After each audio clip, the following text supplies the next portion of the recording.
And it came to pass, in the 8th year of the reign of the evil bush the younger, the ignorant, when the whole land from the Arabian desert to the shores of the Great Lakes had been laid barren, that a child appeared in the wilderness. The child was blessed in looks and intellect, scion of a famous family, offspring of a miraculous union, grandson of a typical white person and an African peasant.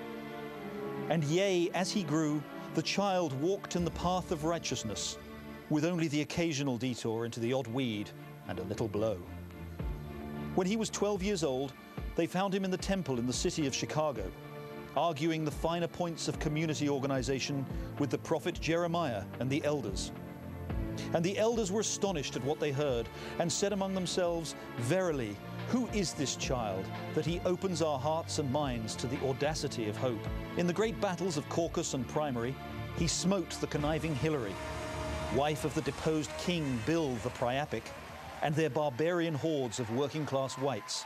And so it was, in the fullness of time, before the harvest month of the appointed year, the child ventured forth, for the first time, to bring the light unto all the world.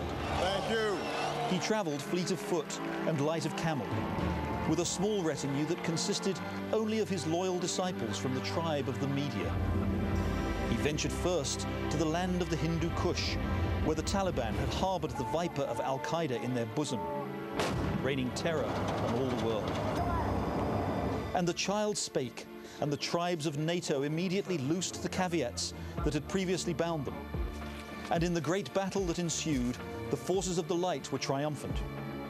For as long as the child stood with his arms raised aloft, the enemy suffered great blows, and the threat of terror was no more. From there, he went forth to Mesopotamia, where he was received by the great ruler Al-Maliki. And Al-Maliki spake unto him, and blessed his 16-month troop withdrawal plan, even as the imperial warrior Petreius tried to destroy it. And lo, in Mesopotamia, a miracle occurred.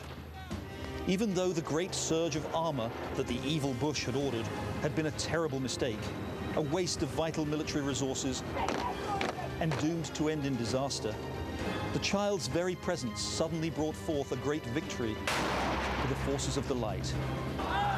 And the Persians, who saw all this and were greatly fearful, longed to speak with the child, and saw that the child was the bringer of peace.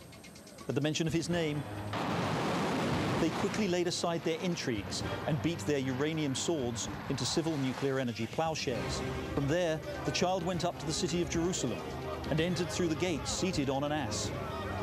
The crowds of network anchors who had followed him from afar cheered Hosanna and waved great palm fronds and strewed them at his feet. In Jerusalem and in surrounding Palestine, the child spake to the Hebrews and the Arabs, as the scripture had foretold.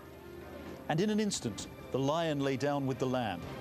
The Israelites and the Ishmaelites ended their long enmity and lived forever after in peace. As word spread throughout the land about the child's wondrous works, people from all over flocked to hear him. Hittites and Abbasids, Obamacons and Mechaniacs, Cameroonians and Blairites. And they told of strange and wondrous things that greeted the news of the child's journey.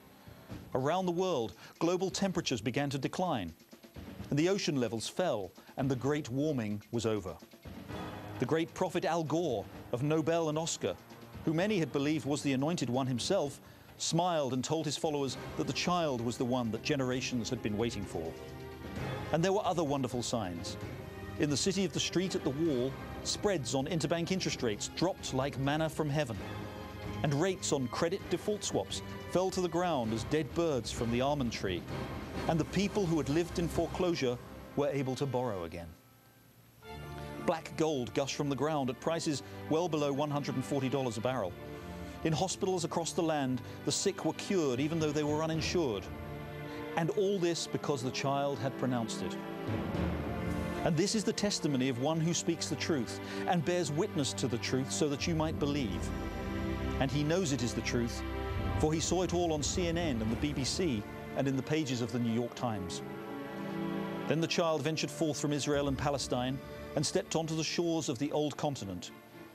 In the land of Queen Angela of Merkel, vast multitudes gathered to hear his voice, and he preached to them at length. These now are the walls we must tear down. But when he had finished speaking, his disciples told him that the crowd was hungry, for they had had nothing to eat all the hours they'd waited for him. And so the child told his disciples to fetch some food, but all they had was 5 loaves and a couple of frankfurters. So he took the bread and the frankfurters and blessed them, and told his disciples to feed the multitudes. And when all had eaten their fill, the scraps filled 12 baskets. Thence he travelled west to Mount Sarkozy. Even the beauteous Princess Carla of the tribe of the Bruni was struck by awe, and she was great in love with the child, but he was tempted not. On the 7th day, he walked across the channel of the Angles to the ancient land of the Hooligans. There he was welcomed with open arms by the once great prophet Blair and his successor, Gordon the Leper, and his successor, David the Golden One. And suddenly, with the men, appeared the archangel Gabriel and the whole host of the heavenly choir, ranks of cherubim and seraphim, all praising God and singing, "Yes, we can."